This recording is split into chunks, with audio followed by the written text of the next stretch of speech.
आपको पता होगा कि इस मामले में अंग्रेजी वेबसाइट रिपोर्टर्स कलेक्टिव की टीम ने शानदार काम किया है। इसी टीम की रिपोर्टिंग का परिणाम है कि मोदी सरकार का सबसे बड़ा घोटाला दर्शकों के बीच सामने आया है। आप देख सकते हैं कि कैसे कॉरपोरेट इस बॉन्ड के जरिए सरकार का गुलाम भी बन रहे हैं और सरकार के यार भी। किसी हिंदी के संपादक को पहले पन्ने पर यह सवाल नहीं पूछना चाहिए कि हैदराबाद की company Megha engineering infra limited ने 966 करोड़ का इलेक्टोरल बॉन्ड क्यों खरीदा। क्या इस कंपनी के पास इतना पैसा है कि वह राजनीतिक दल को 1000 करोड़ रुपए भेंट कर देगी। इसी कंपनी के पास तेलंगाना का एक बड़ा प्रोजेक्ट है जिसके बारे में सीएजी ने कई सारी गंभीर टिप्पणियां की हैं। सीएजी ने कहा है कि इस प्रोजेक्ट ने सरकार को काफी बड़ा आर्थिक नुकसान पहुंचाया है। इसमें बहुत सारी गड़बड़ियां हैं। पहले इसकी लागत 82,000 करोड़ की थी, मगर अब यह बढ़कर 1.5 लाख करोड़ तक हो सकती है। तेलंगाना चुनाव में कलेश्वर डैम एक बड़ा राजनीतिक मुद्दा बना था। राहुल गांधी एक बार फिर से एक बड़े मुद्दे पर सही साबित हो गए। यह राहुल गांधी का ही ट्वीट है, नवंबर 2019 का, आज काफी वायरल हो रहा है। इसमें राहुल गांधी ने लिखा था कि नए भारत में घूस और गैर कानूनी कमीशन को इलेक्टोरल बॉन्ड कहते हैं। हम आपको बता दें कि राहुल गांधी ने जिस रिपोर्ट को ट्वीट किया था वो नितिन सेठी की है।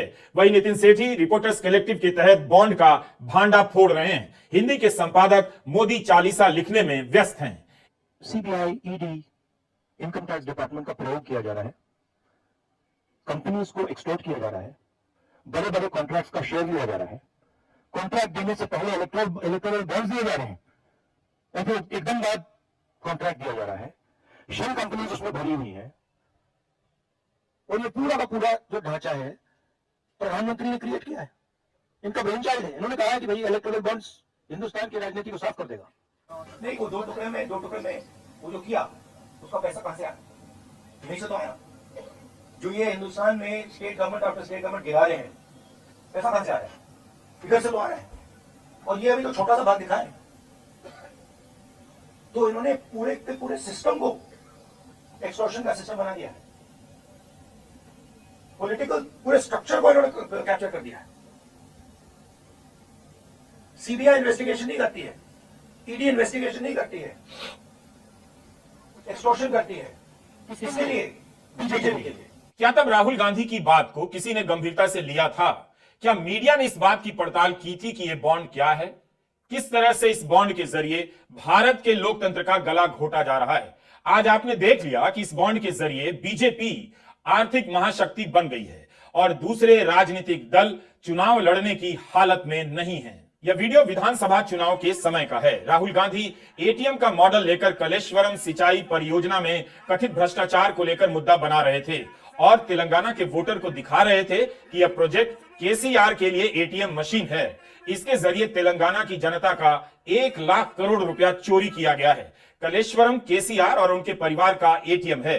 2 नवंबर को राहुल गांधी ने ट्वीट किया था कि मैं मेडीगुड्डा बराज गया था, जो कलेश्वरम लिफ्ट इरिगेशन योजना का हिस्सा है। इसके कई खंभों में दरारें पड़ गई हैं क्योंकि घटिया सामग्री का इस्तेमाल किया गया है। आप देखिए, सरकार में जो भी पैसे बनाने वाले, चोरी करने वाले डिपार्टमेंट हैं, वो सारे के सारे चीफ मिनिस्टर या उनके परिवार के हाथों में। कलेश्वरम सिंचाई प्रोजेक्ट 1.25 लाख करोड़ रुपए का बताया जाता है। यह प्रोजेक्ट मिला है Megha engineering infrastructure limited MEIL को, जिसने 966 करोड़ के इलेक्टोरल बॉन्ड खरीदे हैं। फ्यूचर गेमिंग के बाद यह कंपनी बॉन्ड खरीदने के मामले में दूसरे नंबर पर है।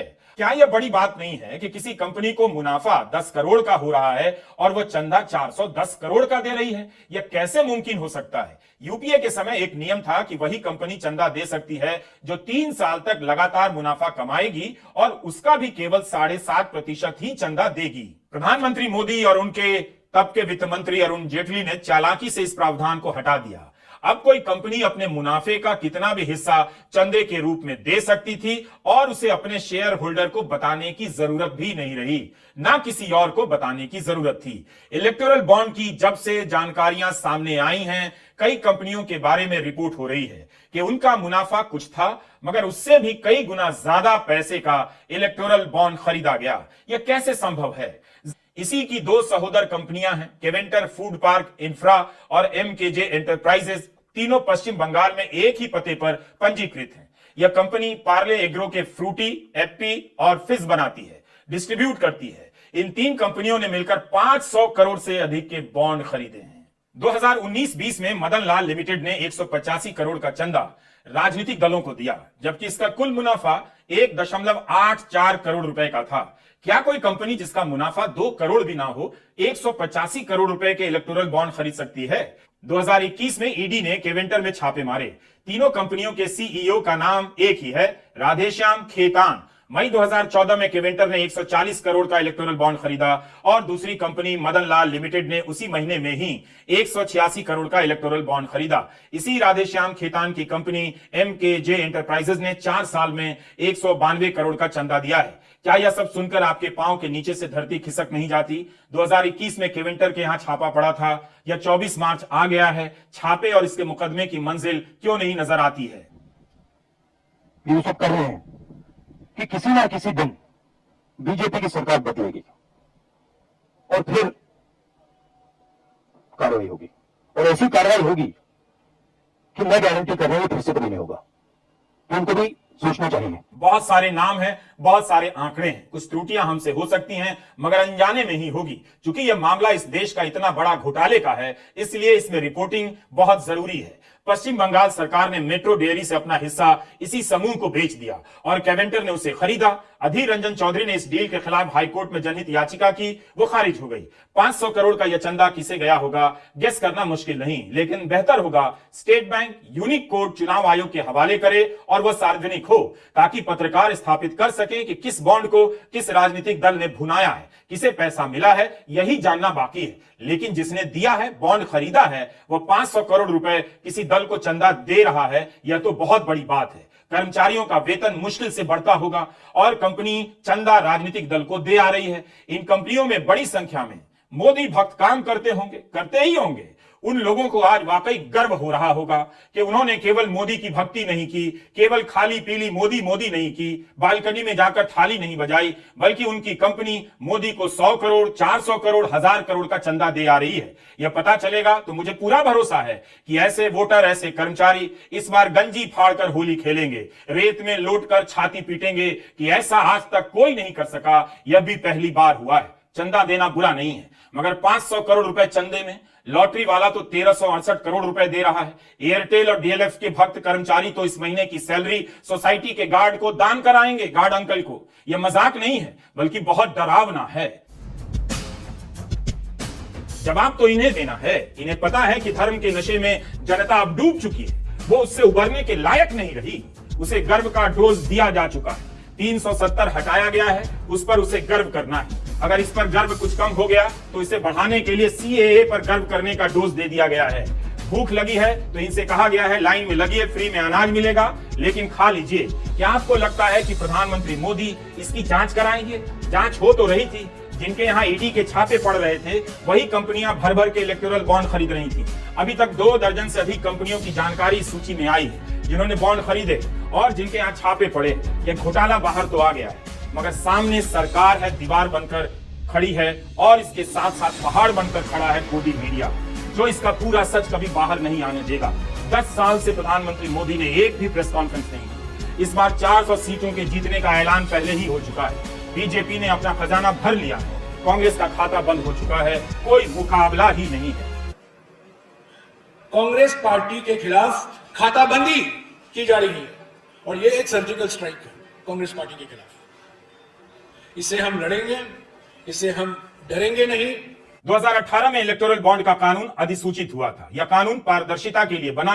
क्या यही पारदर्शिता है कि जो कंपनी 2 करोड़ मुनाफा नहीं कमाती है वो 200 करोड़ का चंदा दे? यह पैसा किसका है, इसकी जानकारी वह सरकार कैसे देगी जो खुद इसमें अपराधी की तरह नजर आती है? कपिल सिब्बल ने मांग की है कि इलेक्टोरल बॉन्ड के मामले की जांच के लिए एसआईटी बनाई जाए, सुप्रीम कोर्ट की एसआईटी हो। प्रशांत भूषण ने ट्वीट किया है कि करीब करीब सब कंपनियों ने इलेक्टोरल बॉन्ड घूस के रूप में दिए। जैसे 2G और कोयला घोटाले के मामले में सुप्रीम कोर्ट की निगरानी में जांच हुई, वैसे ही इसमें भी जांच होनी चाहिए। लक्ष्मीदास वल्लभदास मर्चेंट पहले 100 दानदाताओं में इनका नाम है। नवंबर 2023 में इन्होंने 23 करोड़ का इलेक्टोरल बॉन्ड खरीदा। इनकी लिंक्डइन प्रोफाइल से पता चलता है कि रिलायंस समूह में ग्रुप कंट्रोलर है जो टैक्स से जुड़े मामलों को देखता है। मर्चेंट रिलायंस से जुड़ी 6 कंपनियों में निदेशक रहे हैं। नेटवर्क 18 के अधिग्रहण में इस व्यक्ति का रोल रहा है। अभी तक जो सूची आई है उसमें रिलायंस समूह की कोई भी लिस्टेड कंपनी नहीं है जिसने बॉन्ड खरीदा हो, लेकिन एक कंपनी यही है जिसका नाम है quick supply chain private limited, जो जुड़ी हुई है कंपनी, लेकिन लिस्टेड कंपनी नहीं है। यह कंपनी भारत में तीसरी सबसे बड़ी डोनर है। वल्लभदास मर्चेंट ने अपनी निजी हैसियत से यह पैसा दिया है, इस वजह से भी संदेह हो रहा है। रिपोर्टर्स कलेक्टिव ने सवाल उठाए हैं कि क्या ऐसे लोगों का इस्तेमाल कर बड़ी कंपनियों ने चंदा दिया होगा? आखिर जिन कंपनियों का कोई राजस्व नहीं, वो करोड़ों के चंदे कैसे दे रही हैं? चुनाव आयोग ने जो लिस्ट जारी किया है उसमें वर्तनी की कई अशुद्धियां हैं। इनका नाम छपा है लक्ष्मीदास, वल्लभदास, अस्मिता, मर्चा। क्या ये सब जानबूझकर कर दिया गया होगा? मर्चेंट की जगह मर्चा पता ही ना चले। रिपोर्टर्स कलेक्टिव ने पाया है कि दोनों एक दूसरे से जुड़े लगते हैं, मगर कलेक्टिव यह पुष्टि नहीं कर पाया कि मर्चेंट ने अकेले पैसा दिया या अस्मिता मर्चेंट के साथ उनका कोई साझा अकाउंट है। तो कई तरह की जानकारियां आनी अभी बाकी हैं। ईडी का डर दिखाकर अरबपतियों को चुप करा दिया गया, उनकी बोलती बंद कर दी गई, उन्हें डराकर उनसे पैसे लिए गए, उन्हें डरा हुआ देखकर आप भी डर गए। लोगों ने बोलना बंद कर दिया कि वे भी जांच के दायरे में आ जाएंगे, छापा पड़ जाएगा, जेल चले जाएंगे। मगर इसके बीच कॉर्पोरेट के चंद लोगों ने बहुत बड़ा खेल किया। इलेक्टोरल बॉन्ड डर का वो बिजनेस है जिसकी दुकान ईडी ने हर दल और हर कंपनी में काल्पनिक रूप से खोल रखी है, जिसके डर से कोई सरकार गिर जाती है, कोई सांसद राहुल गांधी को गाली देता हुआ बीजेपी में आ जाता है और कोई कंपनी वाला 100 करोड़ रुपए के इलेक्टोरल बॉन्ड खरीद लाता है। नमस्कार, मैं रवीश कुमार।